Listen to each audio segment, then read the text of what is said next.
Just want to say good morning. How the fuck are you doing, man? If you're not up, you're fucking down. And if you're down, I'm here to pick you up. What do you say? Huh? It's nothing like a fucking Wheezy. And I'm working on Carter 6. I just want you to know that. I just never finished. I was lying. I'm working on Carter 26. I think you already know. Check me out. What's good, everybody? What's good? This is your boy JTL with Check Me Out Music, and this is my review of the Carter 6. Before I get started, make sure y'all go ahead, like, share, and subscribe.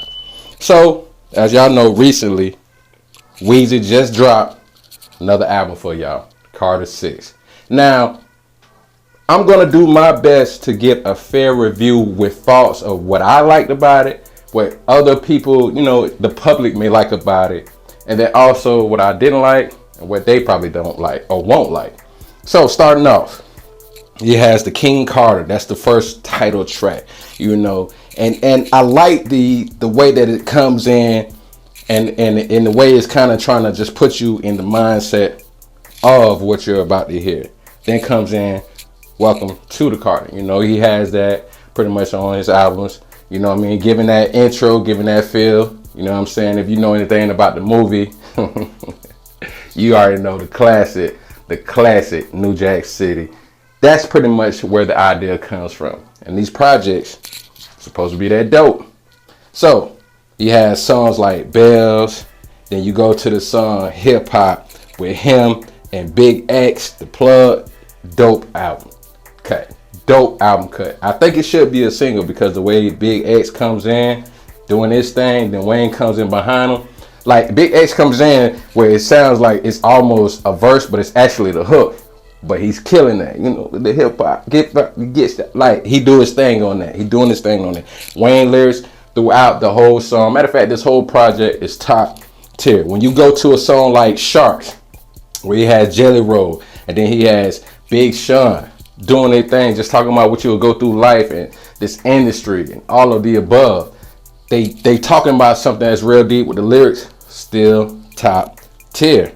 Then you go to Band from NO, one of those joints that you can go to New Orleans and hear, and they definitely gonna keep you bouncing. I like the joint because you got a lot of great production on here. You got Manny Fresh that did his thing on here. You got DJ Clue that did his thing on here. You got another brother that y'all may not have heard of, Mitty Jones. He's doing this thing on here production wise. A lot of great production guys that's on here giving to the music. Now I will say, even though he has a lot of songs that got that funk, that drop, he has other songs that it's more so, if you want to say commercial, pop, things of that nature, like The Days, or if you got, certain songs that's kind of different with Cotton Candy or Flex Up or Island Holiday. You got different type of sounding music. That's what I always respected when he wasn't afraid to try different things when it comes to musically. One of my favorite ones that he did was almost like How to Love Was if I played guitar. Just talking about things, dealing with females, dealing with life and things of that nature. So he does have those songs on here where he's talking about something, but I'm not going to lie. A lot of songs may come into where, it's kind of slick, witty, and then he'll go back to, some people may consider self-indulgence. You're talking about yourself, talking about how dope you are and things of that nature, which is fine. Spitters do that, And Wayne is definitely one of those guys who are spitters. You gotta respect his lyrics. You can't even front on the brother. One of the best lyricists in the last 20 years. One of the best. You have to put him up there, whether you like Eminem or Jay-Z or Nas. You can definitely throw Wayne in there. Now, I will say this, with the cons of the album.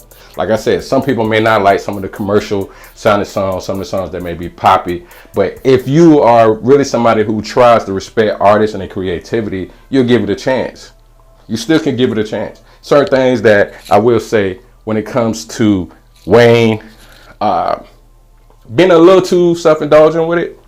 Some people may want to hear him go a little deeper in certain things. Now, on certain songs, he does give a shout out to Nipsey Hussle, rest in peace, where he talks about their kids shortly, So you got songs like Rari, where he doing the flossing, of course. You got Maria, produced by Wyclef. Then you got The Being Myself, produced by Manny Fresh. So he has a lot of dope songs on here where he is talking about certain things. But as I stated before, some people may not want to hear him always just spit, just lyrics, just because they're hot, and actually talking about certain things on the song. So with that being said, I do give this album 3 checks.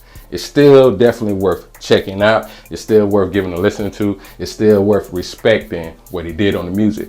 But also on the other end, the reason why I did that is because I think he could have went a little bit deeper in these songs. I think he could have touched on a little bit more of what's going on and actually making songs talking to the climate of what's going on in this country these days. This is the culture. Also speaking of what's going on with these court cases and things of that nature. But he doesn't have to.